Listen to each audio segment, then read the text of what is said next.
ETV YouTube ఛానల్స్లో మీ వ్యాపార ప్రకటనల కోసం ఈ నంబర్కి కాల్ చేయండి.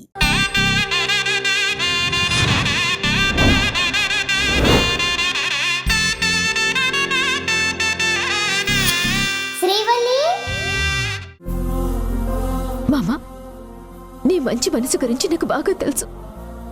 నువ్వు నాకు మంచి జరుగుతుంది అంటే ఏదైనా చేస్తావు. జైలుకు వెళ్ళటానికి కాదు, ప్రాణాలు ఇవ్వటానికి కూడా వెనకాడు. కానీ చెడ్డ వాళ్ళని కరెక్ట్ టైంలో శిక్షించకపోతే వాళ్ళు ఇంకా నీచమైన తప్పులు చేస్తారని నాకు లేట్గానే అర్థమైంది. నిజమేనమ్మా, కానీ నా మేనకోడలు భర్తతో విడిపోకూడదని, బావ నమ్మకం ఓడిపోకూడదని ఆ రోజు ఇంత భయంకరమైన నిజాన్ని నాలోనే సమాధి చేశాను. నీ చిన్ని పాదం అడుగేయగానే ఉప్పొంగిపోయింది నా ప్రాణము. నీ నవ్వు దీపం వెలిగించగానే వదిలేసిపోయింది ఒంటరితనము. తొలిసారి నిన్ను చేతుల్లో మోసి ముడివేసుకున్నాను తీపి బంధము.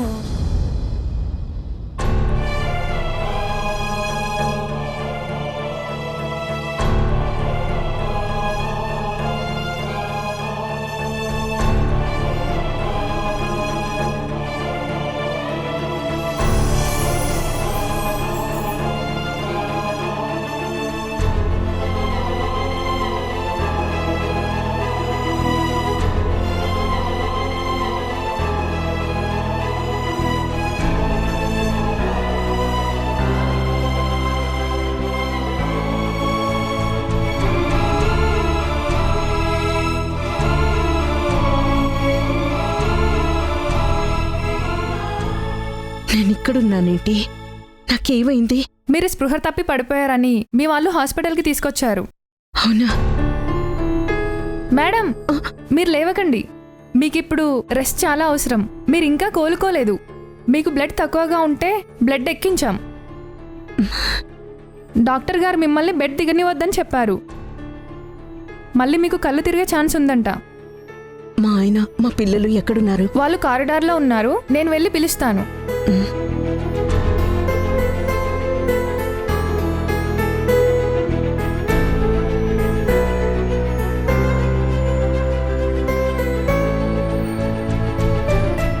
సార్, పేషెంట్ స్పృహలోకి వచ్చారు. మిమ్మల్ని చూడాలంటున్నారు. అలాగే సిస్టర్, పదండి పదండి. సీత, నీకిప్పుడు ఎలా ఉంది? నాకు బాగానే ఉందండి.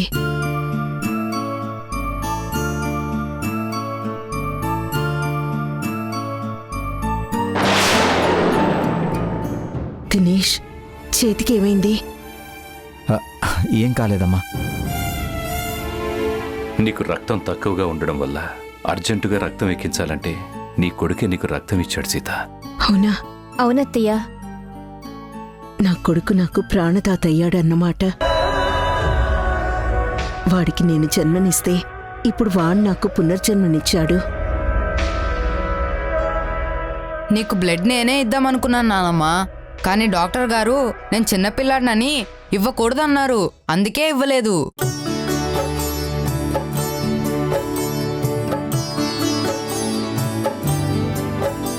నీకేం కాదు నానమ్మా, నువ్వేం భయపడకు. ఎందుకంటే నేను హాస్పిటల్లో ఉన్న వినాయకుడికి దండం పెట్టుకున్నాను. దేవుడు నీకేం కానివ్వడు.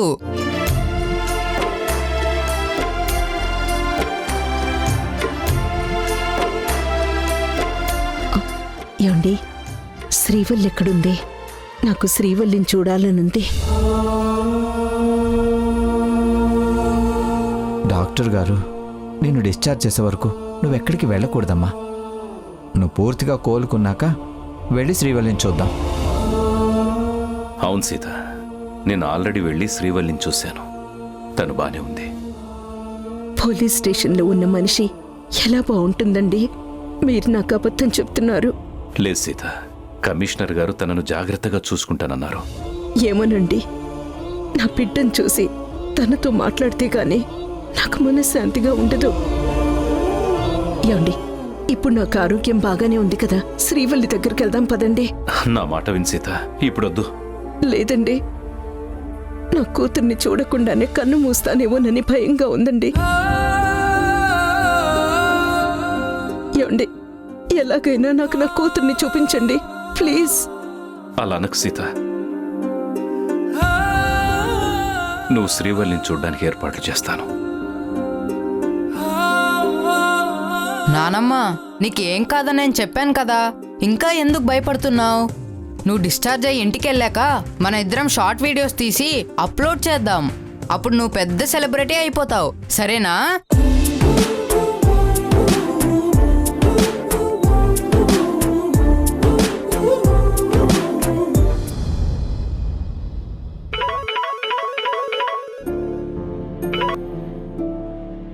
హలో, కమిషనర్ గారు బిజీగా ఉన్నారా?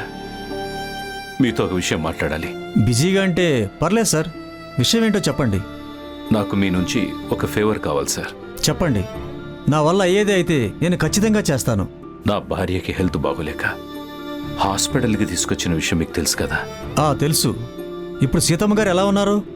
పర్వాలేదు సార్, తను ఇప్పుడే కాస్త స్పృహలోకి వచ్చింది. గుడ్. కానీ నా భార్య శ్రీవల్లిని చూడాలంటుంది. ఈ పరిస్థితుల్లో వద్దని చెప్పినా వినిపించుకోవట్లేదు. అందుకని మీరు కొంచెం హెల్ప్ చేయాలి. షూర్, తప్పకుండా హెల్ప్ చేస్తాను. మీరు ఆమెను అంబులెన్స్లో పోలీస్ స్టేషన్కి తీసుకొస్తే పోలీస్ స్టేషన్ సెల్లో కూర్చోబెట్టి మాట్లాడేలా ఏర్పాటు చేయమని అక్కడ ఇన్స్పెక్టర్కి ఫోన్ చేసి చెప్తాను. నా భార్య చాలా వీక్గా ఉంది సార్. 2 రోజుల వరకు బెడ్ దిగకూడదు అన్నారు. అయితే ఇప్పుడు నన్ను ఏం హెల్ప్ చేయమంటారు? శ్రీవల్లిని హాస్పిటల్కి తీసుకొచ్చి వాళ్ళ అమ్మని కలిసే ఏర్పాట్లు చేయాలి. దానికి మీ సపోర్ట్ కావాలి సార్. అలా చేయడానికి మా రూల్స్ ఒప్పుకోవు సార్. మేము రూల్స్కి వ్యతిరేకంగా చేయలేం. సారీ సార్, నేను మీకు హెల్ప్ చేయలేను. ప్లీజ్ సార్, అలా అనకండి. అనారోగ్యంతో ఉన్న నా భార్య పరిస్థితి కాస్త అర్థం చేసుకోండి. నేను అడిగే విషయం రూల్స్కి అగెనెస్ట్ అని నాకు తెలుసు, కానీ అడగక తప్పట్లేదు. మీరు ఈ విషయాన్ని ఒక ఆఫీసర్లా ఆలోచిస్తే మా బాధ మీకు అర్థం కాదు. ఒక నార్మల్ వ్యక్తిలా ఆలోచించండి. ఒక తల్లి తన కూతుర్ని చూడాలనే ఆవేదన మీకు అర్థమవుతుంది. ప్లీజ్ సార్, దయచేసి నాకు ఒక్కసారి హెల్ప్ చేయండి ప్లీజ్ సార్. కోదండరామయ్య గారు, మీ గురించి మీ మంచితనం గురించి నాకు బాగా తెలుసు. అందుకే మీరు ఎప్పుడు ఏ హెల్ప్ అడిగినా అది మంచి కోసమేనని కాదనకుండా చేశాను. ఇప్పుడు కూడా మీరు అడిగేది మంచి కోసమే, కానీ నా చేతిలో అధికారం లేదు. నన్ను అర్థం చేసుకోండి. అలా అనకండి సార్. మీరు తలుచుకుంటే నాకు సాయం చేయగలరు. నా బాధను అర్థం చేసుకోండి ప్లీజ్. నా భార్య అసలే హార్ట్ పేషెంట్. ఇప్పుడు తను ఆవేశపడ్డా బాధపడ్డా తన ఆరోగ్యానికి అంత మంచిది కాదు. దయచేసి కాస్త ఆలోచించండి ప్లీజ్. ఓకే కోదండరామయ్య గారు, మీరంతగా రిక్వెస్ట్ చేస్తున్నారు కాబట్టి మీకోసం నేను ఒకసారి డీజీపీ గారితో మాట్లాడి పర్మిషన్ తీసుకుంటాను. ఆయన ఓకే అంటే మీరు అడిగినట్టు చేస్తాను. థ్యాంక్ యూ కమిషనర్ గారు, థ్యాంక్ యూ సో మచ్. కానీ శ్రీవల్లిని ఎక్కువసేపు అక్కడ ఉండకుండా త్వరగా పంపించేయాలి, లేదంటే మాకు ప్రాబ్లం అవుతుంది. అలాగే సార్. సీత తనను చూసిన వెంటనే పోలీసులు తీసుకుని వెళ్ళిపోవచ్చు. ఓకే.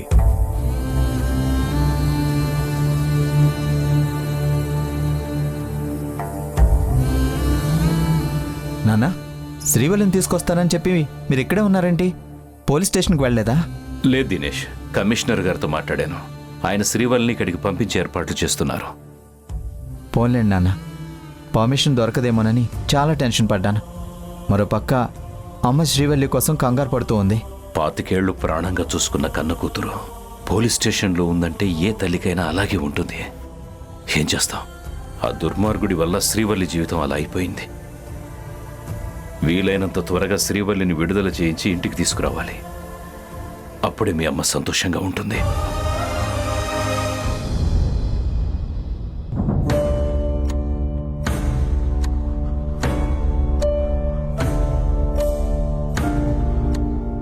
అలాగే లాయర్ గారు, మీరేమైనా చెయ్యండి.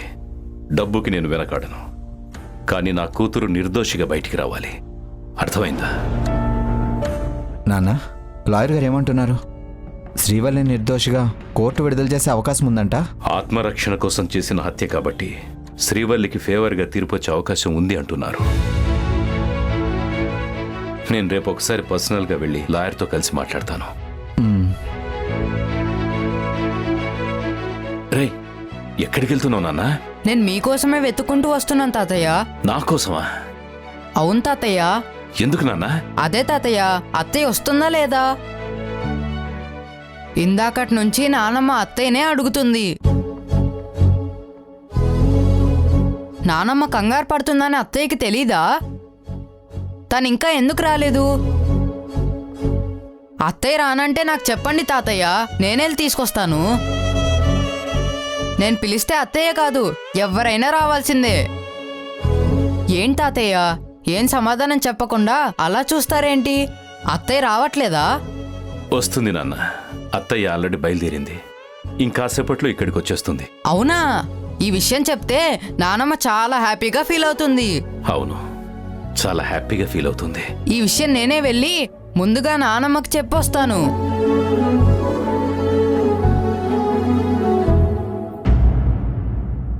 అమ్మ భవానీ, శ్రీవల్లి పోలీస్ స్టేషన్లో ఎంత ఇబ్బంది పడుతుందో ఏంటో. అక్కడికి వెళ్ళి చూద్దామంటే డాక్టర్లు వస్తున్నారని మీరంతా నన్ను వెళ్ళొద్దంటున్నారు. నా కూతుర్ని చూడకపోతే నా మనసు ఏదోలా ఉంది. మీ మావయ్య వెళ్ళి ఇంతవరకు రాలేదు. కనీసం ఫోన్ చేసి తను వస్తుందా లేదా అనే విషయం కూడా చెప్పలేదు. అమ్మా, ఒకసారి మీ మావయ్యకి ఫోన్ చేయమ్మా. నానమ్మా, నానమ్మా. ఏం నాన్నా? నీకో గుడ్ న్యూస్ నానమ్మా. ఏంటది? కాసేపట్లో నేను చూడ్డానికి అత్తయ్య వస్తుంది. ఏమంటున్నావురా నువ్వు? అవును సీత, వీడు చెప్పేది నిజమే. నేను కమిషనర్ గారిని పర్మిషన్ అడిగాను. ఆయన శ్రీవల్లిని పంపించే ఏర్పాట్లు చేస్తున్నారు.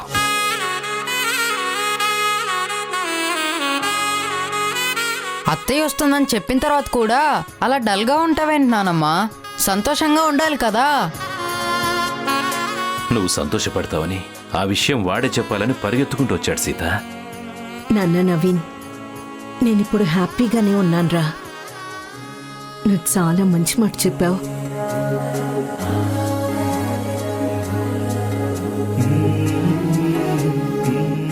సీత, నువ్వు హాస్పిటల్లో ఉన్నావని శ్రీవల్లిని కలిసినప్పుడు నేను చెప్పలేదు.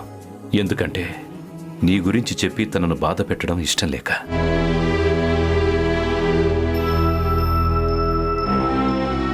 ఇప్పుడు శ్రీవల్లి వచ్చాక కూడా తన ముందు నువ్వు ఎక్కువగా బాధపడకు. అది చూసి శ్రీవల్లి తట్టుకోలేదు. అలాగేనండి. నేను ఆల్రెడీ సిటీలో ఉన్న పెద్ద పెద్ద లాయర్లతో మాట్లాడుతున్నాను.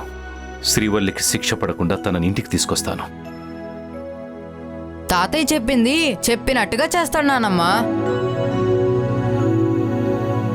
నాకు తాతయ్య గురించి బాగా తెలుసు.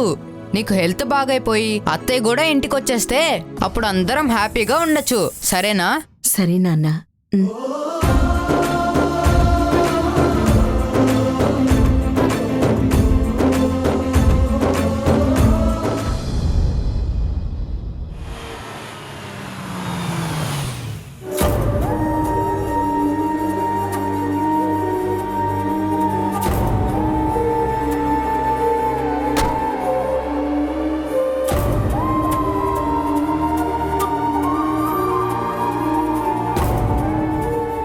నాన్నా, అమ్మకి నాన్నా.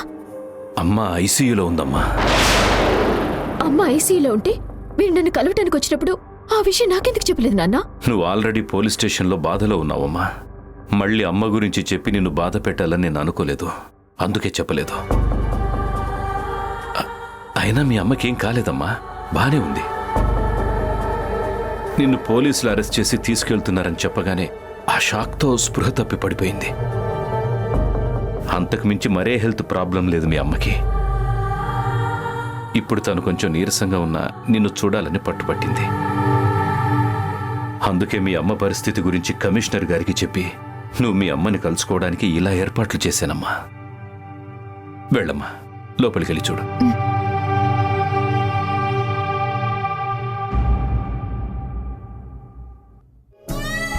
అమ్మా, అమ్మా. శ్రీవల్లి, వచ్చావా? ఎలా ఉన్నావమ్మా?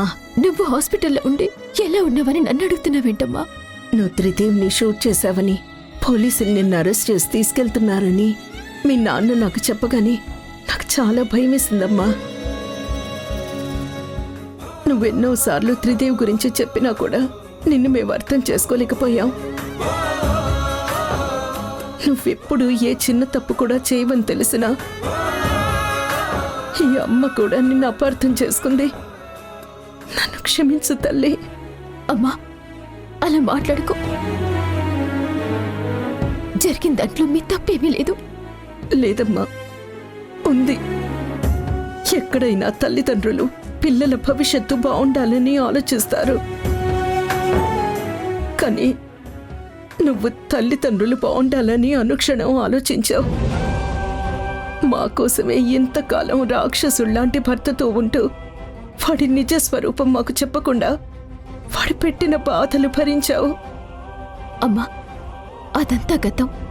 జరిగిపోయిన వాటి గురించి ఇప్పుడెందుకు ఆలోచిస్తున్నావు? జరిగిందంతా ఒక పీడకలనుకుని మర్చిపో.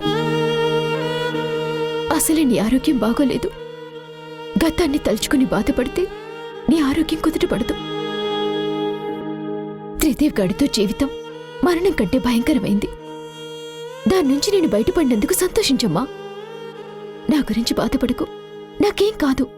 నేను సేఫ్గానే ఉంటానమ్మా. ఆ నీచుణ్ణి చంపి నువ్వు మంచి పని చేశావమ్మా. అందుకు నాకు బాధ లేదు. కానీ నువ్విప్పుడు హంతకురాలిగా పోలీస్ స్టేషన్లో ఉన్నావు. అది తలుచుకుంటేనే నాకు చాలా కంగారుగా ఉంది. అమ్మా నాకేం కాదని చెప్పాను కదా, మళ్ళీ ఎందుకు కంగారు పడతావు? నువ్విలా కంగారు పడుతూ నాన్నగారిని కూడా కంగారు పెడుతున్నావు. జీవితం అన్నాక అన్నీ మనం అనుకున్నట్టే సాగవు. ఎత్తుపల్లాలనేటివి సహజం. నన్ను బయటికి తీసుకురావటానికి నాన్న ప్రయత్నాలు చేస్తున్నారు. నేను త్వరలోనే వచ్చేస్తాను. నువ్వు ధైర్యంగా ఉండు. అది కాదమ్మా.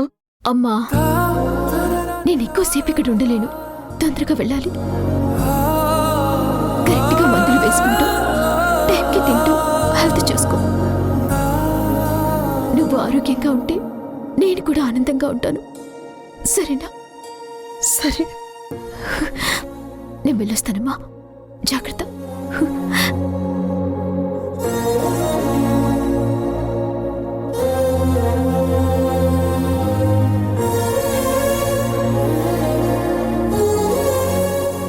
నాన్న అమ్మని జాగ్రత్తగా చూసుకోండి. అలాగేనమ్మా, జాగ్రత్త. పదండి మేడం. సొమ్మసిల్లిపోయి కూలింది కాలం, సత్తు అంటూ లేక ఇంకెంత కాలం.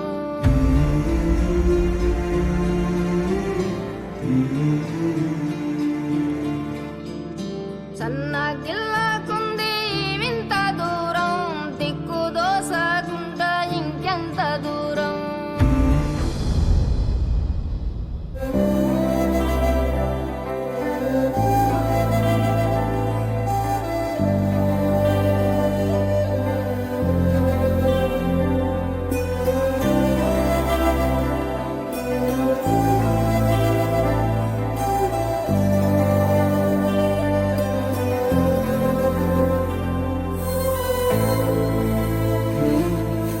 ఇదిగో బావా, తీసుకో. ఏంట్రా ఇవి? నీ పేరు మీద మావయ్య గారు రాసిన ఆస్తి. నేను నీకు మాటిస్తున్నానక్క. ఆ లడ్డూగాడు జైల్లోనే చేస్తాడు. లేదా చట్టం కళ్ళు కప్పి బయటికొస్తే నువ్వు అడిగినట్టు వాడి తల తీసుకొచ్చి నీ కాళ్ళ దగ్గర పెడతాను.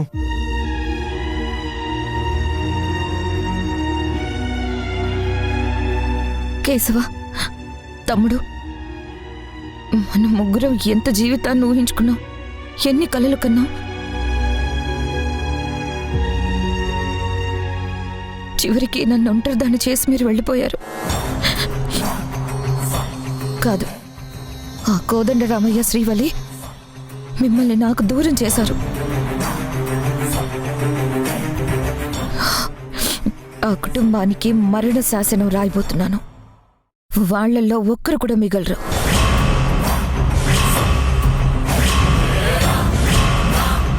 కానీ వాళ్ళు చావడానికి ముందు నరకం అనుభవించాలి. అలా చేయాలంటే ఆ ఇంటికి ఇప్పుడు వారసుడు దినేష్ కదా. కోదండరామయ్యకి తలకొరివి పెట్టేది వాడే కాబట్టి దినేష్ని ముందు హత్య చేస్తాను.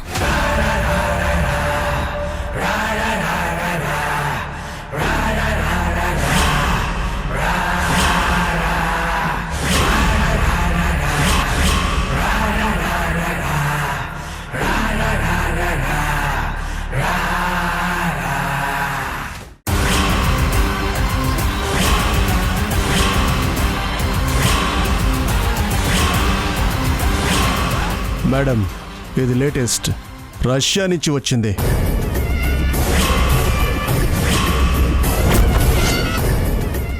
దినేష్, నీ ఫోటోకి దండ రెడీ రా.